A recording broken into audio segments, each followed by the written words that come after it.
In 1907, Britain and France embraced Russia. They used honey, in a triple alliance, Britain, France and Russia. And the honey that they used to trap Russia was that if we win the war that's coming with the Ottoman Empire, you will get Constantinople, which is what Russia wants. But they promised Russia one thing through the front door, and they took it back through the back door, like what they did to the Arabs. These are people with PhDs in deception. If they tell you that the sun is shining, don't believe them. Go outside and look up in the sky, see whether the sun is shining. When the Russian army had fought in the First World War and had suffered the most losses, the brunt of the kill were Russians, and they were now winning the war, and the Ottoman Empire was collapsing, and the Russian army is only an arm's length away from Constantinople. They don't want Russia to get Constantinople. No. So what did they do? Russian Jews organized and executed the Bolshevik Revolution, which overthrew the Russian monarchy. They killed the Tsar and the whole family, overthrew the government, and took Russia out of the war. So the Russian army had to stop in its tracks and could not go to Constantinople. In other words, the Russian Jews stabbed Russia in the back. They did more than that. They brought communism. Communism is not Russian. These dum-dums don't understand that. Communism was created to destroy Russia. Why don't these dum-dums understand it? Communism is not Russian. Communism was created to destroy Russia, to destroy the Russian Orthodox Church. So they brought communism in the Soviet Union. And for the next 60, 70 years, this Zionist-created entity called the Soviet Union waged war on religion, waged war on the Russian Orthodox Church, killed the priests, closed down the monasteries and churches and so on. 60, 70 years.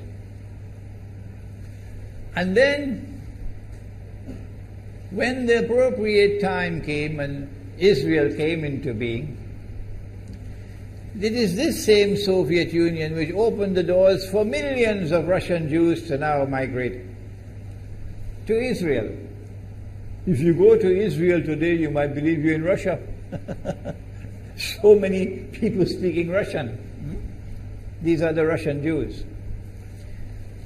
And then the Soviet Union, 6 years after Israel came into being, did something strange and mysterious. Crimea is Russian territory. Crimea is a part of Russia.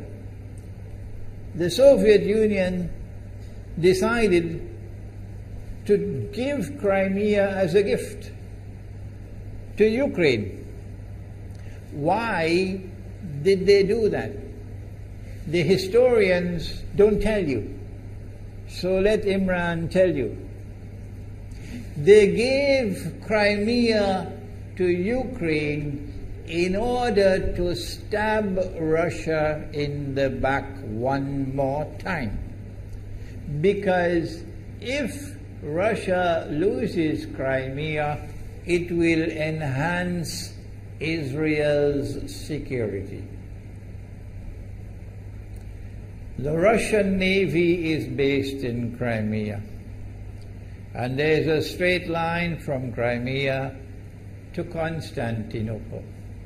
To get out of the Black Sea and to get into the Mediterranean Sea, you got to pass through the Bosphorus. And the city of Constantinople is located right there on the Bosphorus. So they gave Crimea as a gift to Ukraine. They never bothered to consult the people of Crimea and get their consent. No. They never bothered to seek the permission of the Russian people. No. But Washington doesn't want to hear that. The foolish man who now sits in the White House of the United States, the foolish man who would like to pretend that he's a man of wisdom, he doesn't want to hear. But what are the rights of the Russian people? Were they not violated? Do they not have the right to correct Iran and recover the territory which was unjustly taken away from them on Israel's behalf? Obama doesn't want to hear that. It's inconvenient for them. But in this masjid, we will expose whether it's convenient to you or not. They did more than that. Not only did they give Crimea to Ukraine, but earlier on they gave eastern Ukraine. Eastern, part of the now eastern Ukraine was Russian. It was Russian. And the Soviet Union gave it as a gift to Ukraine. Why is it being given to Ukraine? Answer is that when the proper moment comes, the same people who brought the Soviet Union into being now have a method by which they can cause it to collapse. The method that they're using now in Venezuela, popular demonstrations, they did it in Egypt, they did it in Tunisia. They are masters of that. They did it with the Soviet Union. I used to think that the Soviet Union collapsed because of Allah, Allah's kindness. But I was wrong. No, it was the Zionists who brought down the Soviet Union because they didn't need it anymore. Like tomorrow they wouldn't need you anymore, Saudi Arabia. And they wouldn't need you anymore, Islamabad. When will you understand that? They'll just throw you to the dogs. You served them long enough. So they brought down the Soviet Union.